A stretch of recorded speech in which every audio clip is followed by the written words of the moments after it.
Welcome to Fun Facts Daily, your source for just the good stuff. Monday through Friday, we're bringing fun facts and news you can use, all carefully curated to uplift and inform. So give yourself a break, relax, and learn something awesome in just a few minutes every day. Hi everyone, I'm Kyle Wood, and today we've got a sweet episode talking about maple syrup, that glorious amber liquid we love to drizzle on pancakes and waffles. But before we get into the facts, let's warm up our brains with a little challenge to see if you can tell truth from fiction.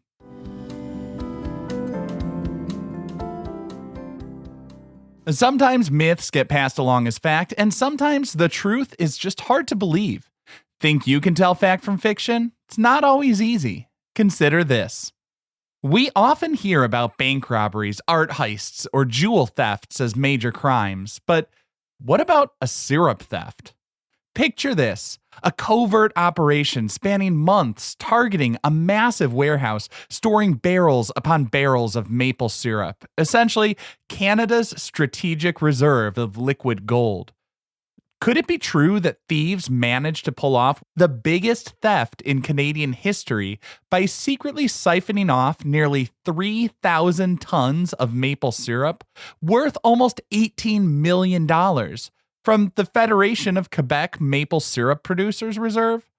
Could a clandestine group really deplete such a significant portion of the nation's syrup supply? What do you think? Does this massive multi-million-dollar syrup heist sound like an actual fact? Or is it just a sweet fabrication too wild to be true? Take a moment to think about it. If you're listening with friends, feel free to pause the show and talk it over. Go ahead, I can wait. Hopefully you can too, because the answer will be coming at the end of this episode. Now for our word of the day.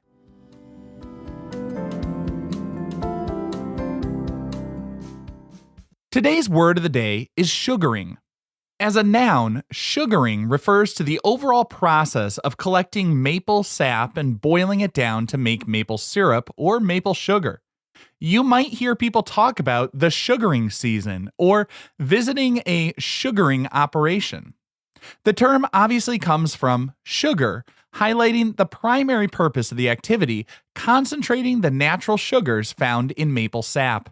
It encapsulates the entire journey from tapping the trees, often in a sugar bush, the term for a forest stand of maples used for production, to the final boiling in a sugar house or sugar shack. It's a word deeply tied to the tradition and labor involved in producing this natural sweetener.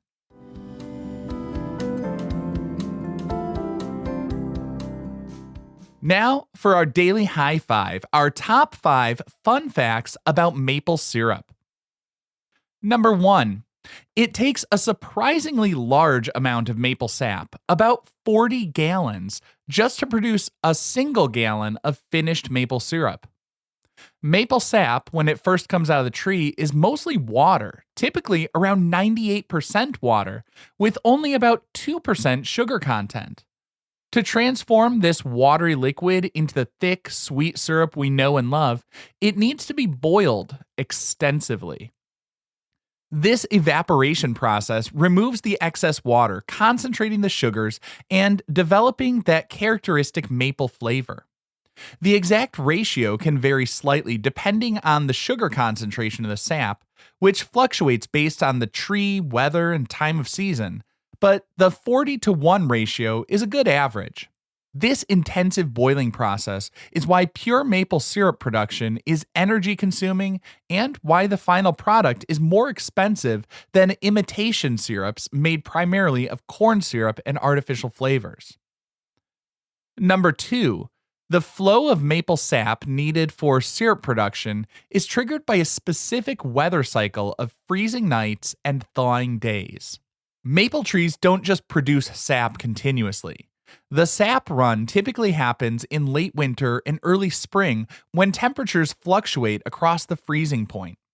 During the cold nights below freezing, negative pressure develops inside the tree, drawing water up from the roots. As temperatures rise above freezing during the day, positive pressure builds up inside the tree, forcing the slightly sugary sap to flow out of any opening, like a tap hole. This freeze-thaw cycle acts like a natural pump. If the weather stays consistently below freezing or consistently above freezing, the pressure changes stop and the sap flow ceases. This dependency on specific weather conditions is why the maple syrup season is relatively short and why climate change poses a potential threat to the industry. Next up, long before Europeans arrived in North America, Indigenous peoples had already mastered the art of collecting maple sap and making syrup and sugar. The discovery of maple sap's sweetness and the techniques for harvesting and concentrating it originated with the indigenous communities of the northeastern woodlands, such as the Anishinaabe, Haudenosaunee, and Mi'kmaq peoples.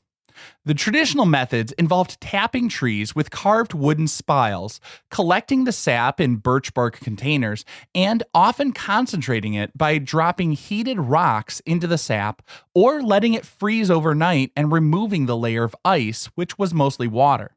Maple syrup and sugar were valuable food sources, flavorings, and trade items.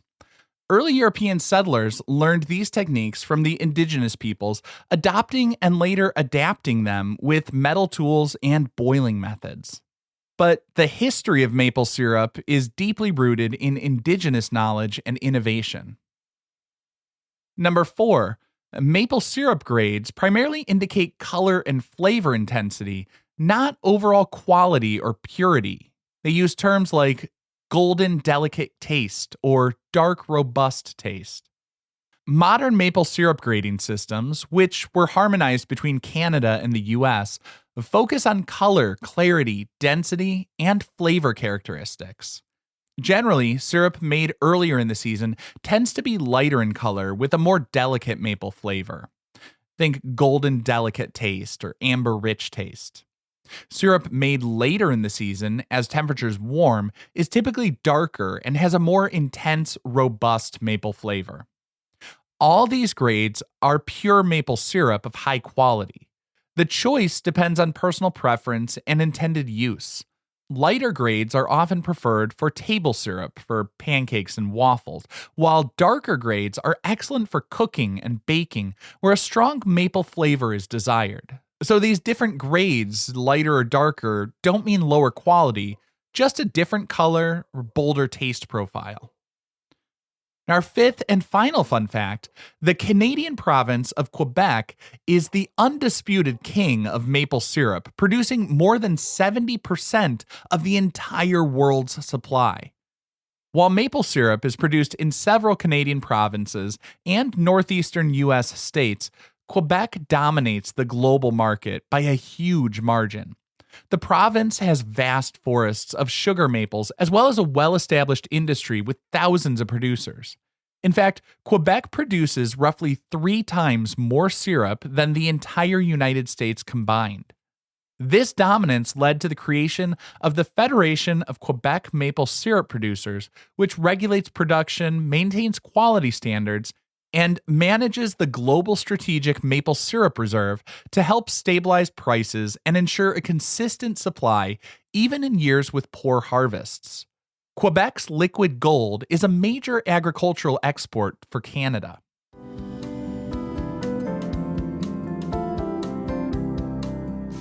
Now for some news you can use. If you invest in a bottle of delicious pure maple syrup, you want to make sure it stays fresh. Here's a simple but crucial tip.